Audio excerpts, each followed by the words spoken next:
В следващите минути ще коментираме една сериозна тема, на която трябва да обърнете внимание, вглеждайки се в себе си, но не прекалено, за да не почнете да откривате симптоми, които нямате. Ще говорим за сърдечно-съдовите заболявания, които в последно време са едни от най-честите причинители на смърт и сериозни увреждания. Въпреки това обаче изглежда, че не сме достатъчно информирани за причините, симптомите и възможностите за лечението им. Затова днес сме поканили в студиото ни специалистът кардиолог доктор Диана Смилкова. Добро утро! Добро утро. Доктор Смилкова, кои са най-често срещаните сърдечно-съдови заболявания? Най-често срещаните заболявания са артериалната хипертония, високото кръвно налягане, предсърдното мъждене или излизане от ритъм, както е по-известно, аритмия, и исхемичната болест на сърцето, която е най-честата причина за болнично лечение в кардиологичните отделения в момента. Аритмията е заболяване, а не моментно състояние, така ли? Може да бъде и моментно състояние, остро да настъпи предсърдно мъждене, което може да се коригира в рамките на няколко часа в болница, разбира се, а може да бъде и хронично, ако прекалено късно попадне пациента в болниците. Да уточним, че е в някакъв специфичен момент, в който за няколко минути изпадаме в стрес, било от приятно преживяване или от неприятно преживяване и получим аритмия, това съвсем не означава, че трябва да си мислим, че имаме някакво сериозно заболяване. Не, разбира се. Някое друго прескачане на сърцето, така казано по-популярно, изобщо не представлява проблем. Това е нормално. Всеки здрав човек има екстрасистоли в рамките на денонощието. Не голям брой, но това е абсолютно нормално.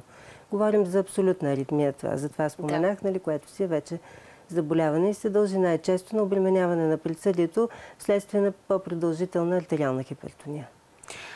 Какви са най-честите заболявания във вашата практика, когато говорим за такъв тип проблеми? Да, това с което най-сериозно се занимаваме са различните форми на исхемичната болест на сърцето. Исхемична болест на сърцето, това се дължи на стеснение на артериите, които хранят сърдечния мускул. И може да се прояви в хронична форма, така наречена стабилна стенокардия или гръдна жаба, както е известно, като нестабилна стенокардия, което е вече остро състояние или прединфарктно състояние, както е известно, или с остър миокарден инфаркт. При остър инфаркт имаме запушване на артерия, т.е. стеснението вече е прераснало в остро запушване. И тогава тази част от сърдечния мускул, която се кръвоснабдява от запушения съд, умира фактически. Не може да се съкращава, не може да изпомпва кръв към останалата част от тялото и в зависимост от това колко е голяма тази част, съответно толкова е тежък инфаркта. Но това е нещо, с което в момента можем да се справим. Включително тук във Варна има 3 инвазивни лаборатории, които могат още в началото от първите симптоми на острия миокарден инфаркт да се направи отпушване на съда и да се възстанови кръвотока към съответната област на сърцето и да се преодолее състоянието. Първите симптоми, какви са те? Първите симптоми са болка. Може да не се опише като болка, като тежест и стягане зад гръдната кост, която е при остър миокарден инфаркт е по-продължително, обикновено над 20 минути или над половин час. Може да отива към долната челюст, към едната или към двете ръце. Също тази болка може да бъде и в областта на стомаха в някои случаи. И това са признаци, които говорят, че трябва да се извика бърза помощ, за да прецени дали се касае за такова състояние и съответно да се закара пациента в болница, която разполага с инвазивна лаборатория и с съответните специалисти, за да се отпуши болния съд. А има ли сърдечно-съдови заболявания, които нямат симптоми, нямат предизвестител, че нещо не е наред? Да, има заболявания, които дълго време протичат тихо, безсимптомно. Например, това са някои от сърдечните пороци, примерно аортните стенози, аортните инсуфициенции, болестите на аортната клапа много дълго време могат да протичат безсимптомно. Част от тях могат да бъдат вродени, част от тях могат да бъдат следствие на ревматизъм, но слава Богу, вече в България няма ревматизъм. Или могат да бъдат дегенеративни, т.е. да се появят в следствие на атеросклеротична промяна на аортната клапа. Също така много пъти аритмиите протичат асимптомно и при случайен преглед се установяват. При случайен преглед от лекар. Високото кръвно налягане много пъти с години протича асимптомно, без да се знае, че го има. Има такива заболявания, затова това е ролята на профилактичните прегледи, които трябва да се правят. Когато говорим за една средна възраст при която се проявяват инфаркти? Да. Значи при мъжете след 40 годишна възраст започват тези заболявания да се изявяват, а при жените след менопаузата. Това са при жените обикновено след 65 годишна възраст, при мъжете най-често след 50. Точно в тази възраст трябва да се правят контролни прегледи редовно, за да се хванат на време евентуални проблеми. А как си обяснявате зачестилите в последните няколко години случаи на инсулти и инфаркти при много млади хора? На деца имаше на по 15-17 години. Когато се касае за деца, за съвсем млади хора, 17-20 годишни, инфарктите обикновено се дължат на вродени проблеми, които се изявяват по този начин. Примерно нон-компактна кардиомиопатия, такива редки вродени заболявания, които водят до тромботични усложнения, включително инфаркти и инсулти. Това не е класически инфаркт, който се дължи на атеросклеротични промени в коронарните артерии, вследствие на което се образуват тромбози и пълно запушване на съда. Съвсем различна е причината при съвсем млади хора и слава Богу, те са много редки. А има ли външни фактори, които могат да повлияят за предотвратяването на такива състояния или респективно да допринесат за появата им? Има. Разбира се, колкото и да е напреднала науката в момента, все още не знаем със сигурност и с точност причините на атеросклеротичните заболявания изобщо. Но се знае, че има някои фактори, които спомагат за развитието на това заболяване. Например, тютюнопушенето е един от тези фактори. Тютюнопушенето е установено, че уврежда коронарните артерии, не само коронарните, артериите на долните крайници, на мозъка и всички други артерии.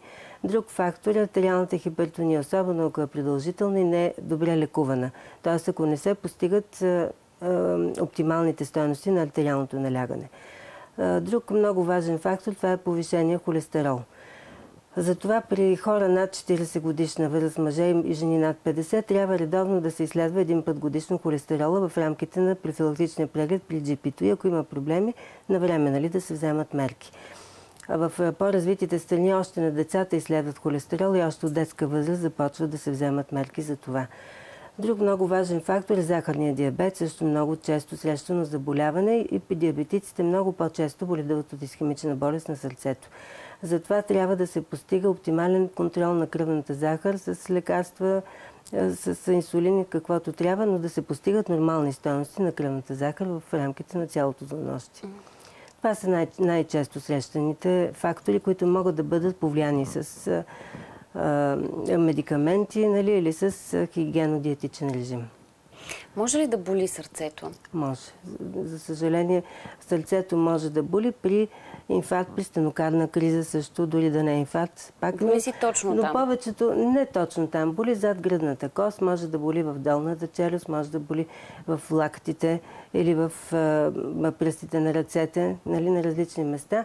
Но един лекар може да прецени дали болката е от сърцето или не. Много често хората не описват като болка, като стягане, като притискане, като се едно някой ми седнал върху гърдите, така го описват пациентите. Да.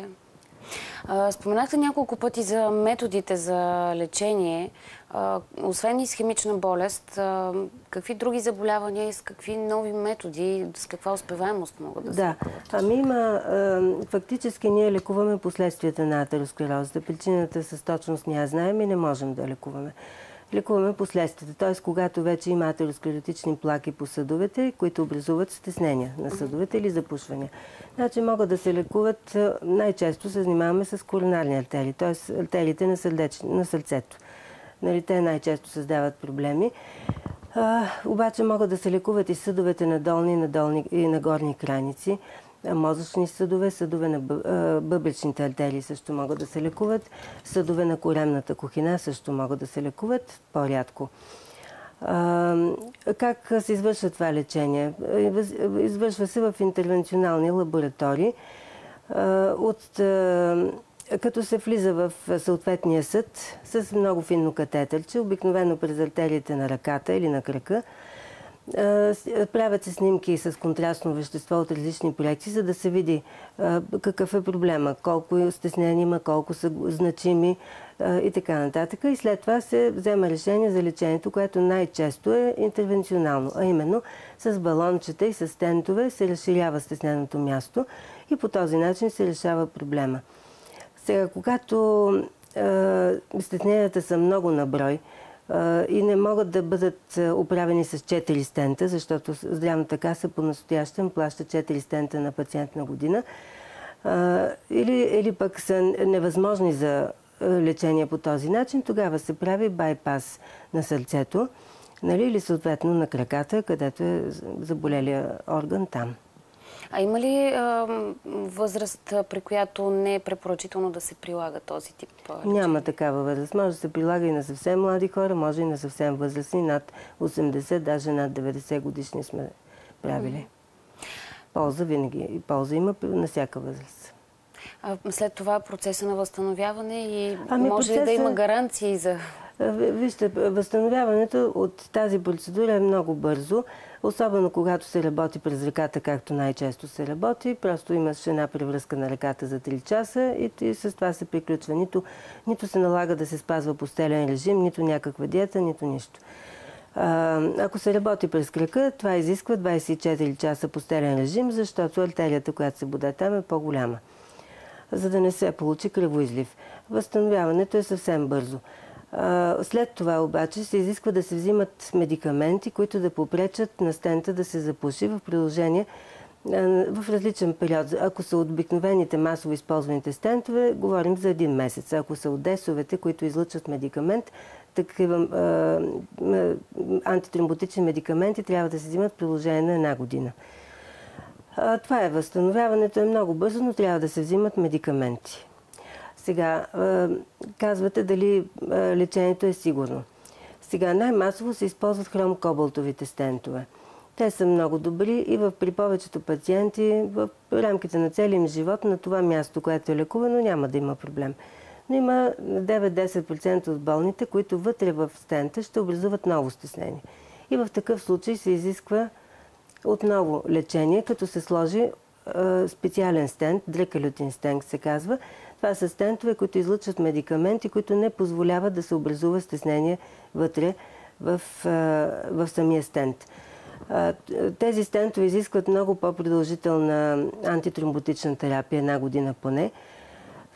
И те най-често се слагат при диабетици, тъй като те имат по-голяма склонност към образуване на стеснение вътре в стентовете. Напредва медицината. Надявам се да бъдат открити и причините за някои заболявания, за които сега казвате, че все още не е ясно какви са причинителите. Но аз пак да питам специално за исхемичната болест. Разбрахме кои са външните фактори, които като цяло могат да допринесат за едно сърдечно-съдово заболяване. Но специално за исхемичната болест може ли да има профилактика или поне за тези сърдечно-съдови заболявания, които са установени? Да. Значи, профилактиката се състои в непушене на цигари, да не се пуши, в лечение, стриктно лечение на артериалната хипертония, като трябва да се поддържа стойности нормални, значи под 140 на 90, а оптимални 120 на 80. Лечението на захарния диабет, както казах, лечението на повишения холестерол, дори при хора, които са клинично здрави, нямат никакви оплаквания, но ако при профилактичен преглед им се установи такъв проблем, той трябва да се лекува, преди да са настъпили усложненията от това. Също нещо, което много се пренебрегва, това е физическата активност. Трябва да имаме поне 30 минути на ден на аеробна физическа активност, защото това поддържа съдовете в добра форма. И това са наобщо нещата, които трябва да се спазват. Разбира се, има значение храненето, въпреки че и за повишение холестерола, и за всички тези неща повече играят роля генетични фактори, но въпреки това трябва да се пази диета, особено хората, които имат повишен холестерол или които имат вече установена исхемична болест, да не се ядат наситени масни киселини, значи масло, сланина, такива неща, салами, които не се знае колко мазнини съдържат, да се ядат повече плодове и зеленчуци, да се пие достатъчно течности. Благодаря ви, доктор Смилкова, за тези съвети и за уточненията, които направихме за нашите зрители. Надявам се да бъдат по-здрави и да нямат нужда от напредването на технологиите и на медицината, но все пак Дай си Боже, хубаво е да имате представа какви специалисти и каква методология работи в нашия град. Благодаря ви и пожелавам успех в работата ви. Останете с Утро в нашия град.